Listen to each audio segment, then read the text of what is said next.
ang taon ng pagkansela ng utang. 15 Kabanata. Sa katapusan ng bawat 7 taon, dapat ninyong kanselahin na ang lahat ng utang. Ito ang gawin ninyo. Hindi na dapat singilin ng nagpautang ang utang ng kapwa niya Israelita. Hindi na niya ito sisingilin, dahil umabot na ang panahon na itinakda ng Panginoon na kanselahin ang mga utang. Pwede ninyong singilin ang mga dayuhan, pero kanselahin dapat ninyo ang utang ng kapwa ninyo Israelita.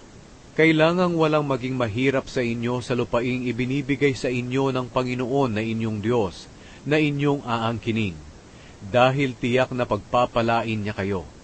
Basta sundin ninyong mabuti ang Panginoon na inyong Diyos, at tuparin ang lahat ng utos na ibinibigay ko sa inyo ngayon.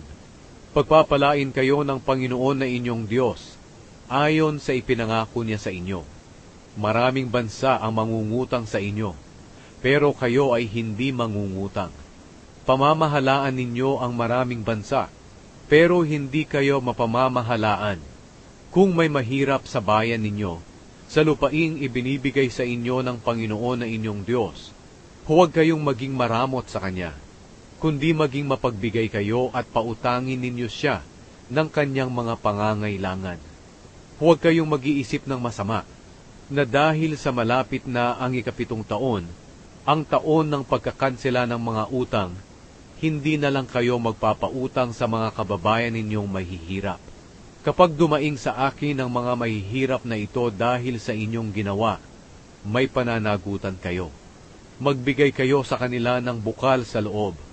Kung gagawin ninyo ito, pagpapalain kayo ng Panginoon na inyong Diyos sa lahat ng inyong ginagawa. Hindi maiiwasan na may mahihirap sa inyong bayan, kaya inuutusan ko kayong maging lubos na mapagbigay sa kanila.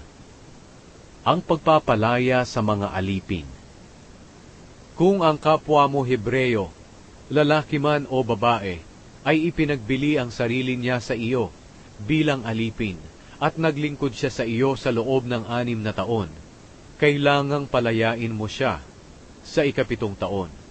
At kapag palalayain mo na siya, huwag mo siyang paaalisin na walang dala. Bigyan mo siya ng saganang hayop, trigo, at katas ng ubas, ayon sa pagpapala ng Diyos sa iyo. Alalahanin ninyo na mga alipin din kayo noon sa Ehipto, at pinalaya rin kayo ng Panginoon na inyong Diyos. Iyan ang dahilan kaya ibinibigay ko ang mga utos na ito sa inyo ngayon. Pero kung sabihin ng alipin mo sa iyo, hindi po ako aalis sa inyo, dahil mahal ko kayo at ang pamilya ninyo, at mabuti ang kalagayan ko dito sa inyo. Dalhin mo siya sa pintuan ng bahay mo, butasan ang tainga niya, at magiging alipin mo siya sa buong buhay niya. Ganito rin ang gawin mo sa iyong aliping babae. Huwag sasama ang loob mo kung palalayain mo ang alipin mo, dahil ang halaga ng pagseserbisyo niya sa iyo sa loob ng 6 na taon ay doble pa sa sweldo na tinatanggap ng isang trabahador.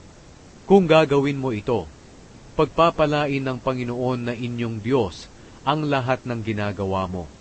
Ibukod ninyo para sa Panginoon na inyong Diyos ang lahat ng panganay na lalaki ng inyong mga hayop. Huwag ninyong pag-aararuhin ang mga panganay ng inyong mga baka, o pagugupitan ang mga panganay ng inyong mga tupa. Sa halip, kainin ninyo ito at ng inyong pamilya, sa presensya ng Panginoon na inyong Diyos bawat taon, sa lugar na pipiliin niya. Pero kung may kapintasan ang hayop na ito, halimbawa'y pilay o bulag, o anumang malalang kapansanan, hindi ninyo ito dapat ihandog sa Panginoon na inyong Diyos. Sa halip, kainin ninyo ito sa inyong mga bayan. Ang lahat ay makakakain nito. Itinuturing man siyang malinis o marumi, katulad ng pagkain ninyo ng usa at ng gasela. Pero huwag ninyong kainin ang dugo, kundi ibuhos ninyo ito sa lupa, gaya ng tubig.